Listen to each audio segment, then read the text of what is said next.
Eli had always felt drawn to the land. From a young age, he'd help his grandfather on the family farm, learning to plant seeds, tend to crops, and care for animals.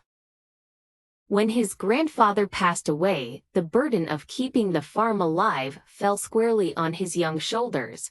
At 22, Eli was determined to make it work, despite the odds. The farm was in dire need of repairs. The barn's roof had gaps, the tractor was beyond its years, and the soil needed more nutrients than ever.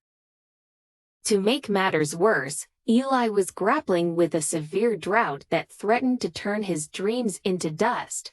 Money was tight, and he had no choice but to take odd jobs in the nearby town just to keep the farm going. There were mornings when Eli would wake before dawn, muscles aching from the previous day's labor. He'd feed the chickens, milk the cows, and water the fields, hoping his efforts would bear fruit.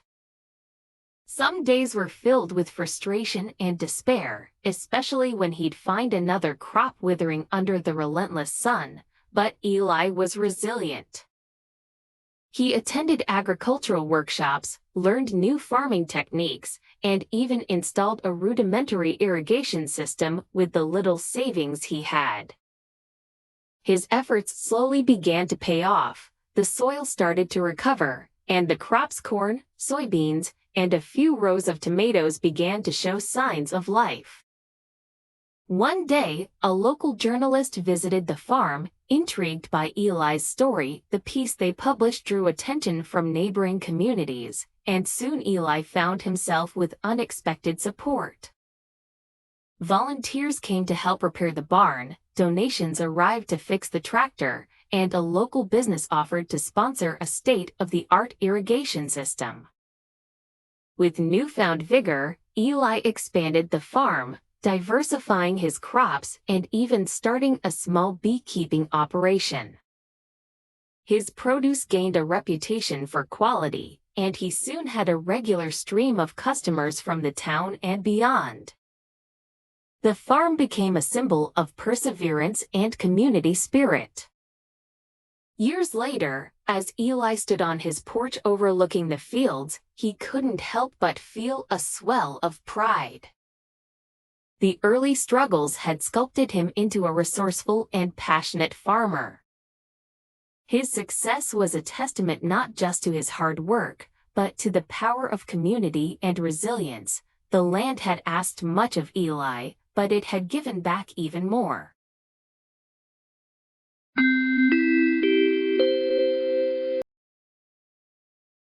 Eli's hands trembled as he clutched his guitar case. Standing on the precipice of a dream, the sun was beginning to set, casting a golden hue over the bustling festival grounds. This was not just any festival, it was the major music festival he'd grown up idolizing. He needed to be at the main stage in an hour. With each step, the sounds of different artists rehearsing mingled with the excited chatter of festival goers. Eli could feel the collective energy, a pulsating heartbeat that mirrored his own. His journey had been long, from playing in small coffee shops to performing in local bars. Every performance had led him to this pivotal moment. As he arrived at the main stage, he saw the crowd beginning to gather. The sight was both awe-inspiring and terrifying. Jeff, his bandmate and best friend, gave him a reassuring pat on the back. "We've got this, Eli. Remember why we do this," he said, his voice steady and confident. The band set up, sound-checking their instruments as the final rays of sunlight dipped below the horizon. The festival lights flickered to life, casting a magical glow over the stage. Eli took a deep breath, closing his eyes for a moment. He thought of all the times he had played in front of tiny audiences, the times he almost gave up, and the relentless practice sessions that left his fingers sore. "This is your moment," he told himself. The stage manager signaled them, and the band took their positions. The chatter of the audience quieted to an expectant hush. Eli stepped up to the microphone, his heart pounding, and strummed the first chord. The familiar vibration of the strings grounded him, and he launched into their first song. As they played, Eli lost himself in the music. The initial nerves melted away, replaced by a sense of euphoria. The crowd responded with cheers, dancing, and singing along. By the end of their set, the energy was electric. The final chord rang out, and for a second, there was silence before the audience erupted into applause. Eli stood there, taking it all in, the faces alight with joy. This is why he did it, for these moments of connection and pure exhilaration. Backstage, Eli turned to his band, grinning from ear to ear. They had done it. This was just the beginning. The journey was far from over, but Eli knew in that moment that every struggle had been worth it. The festival was a dream realized, a testament to their passion and perseverance.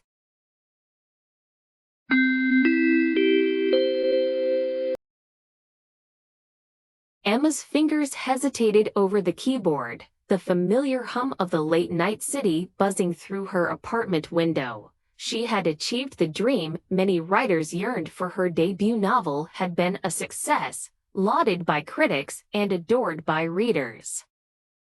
But now, as she endeavored to pen her second piece of fiction, Emma found herself facing a formidable foe: the pressure to surpass her previous work. Each morning, she began her day with a routine steeped in the hope of creativity. Coffee brewing in the kitchen, she would sit by her desk, staring at the blinking cursor on her computer screen. The cursor seemed to mock her at times, challenging her to fill the blank pages with words as enchanting and compelling as those of her first book. Her protagonist, a tenacious journalist uncovering a major scandal, felt less like a companion and more like an elusive specter. One afternoon, frustration mounting, Emma decided to take a walk through the park. She carried her leather-bound notebook, a gift from her literary agent, in case inspiration struck amidst the whispering trees and cheerful laughter of children playing. The park had always been a sanctuary for her thoughts, a place where ideas could roam freely without the confinement of four walls. As she strolled along the winding paths, she observed her fellow park-goers: the elderly man feeding pigeons, the mother pushing a stroller, the teenage couple entwined on a bench. Each person seemed to hold a story within, a narrative thread waiting to be woven. Sitting beneath an old oak tree, Emma jotted down fragments of dialogue, fleeting images, and character sketches. The writer's block that had plagued her began to lift, ever so slightly, as the world around her teemed with life and potential narratives. She realized that her second novel didn't have to eclipse her first. It just needed to be genuine, a piece of her soul etched onto paper. As weeks turned into months, Emma's desk began to fill with pages, some typed, others scribbled with ink, all telling a story that had grown from an initial seed of an idea to a blooming manuscript. She allowed herself to embrace the imperfections within her work, understanding that the journey of writing was as significant as the finished product. On the day she typed the end, Emma felt a wave of relief and pride wash over her. Crafting her second novel had been a different experience, fraught with challenges but also discoveries. It had been a journey of perseverance, a testament to her growth as a writer and as a person. Emma knew that this wouldn't be her last story. Her heart held countless more tales, waiting for the right moment to burst forth and find their place in the world. And so, she closed her laptop with a satisfied smile, ready to embark on the next adventure.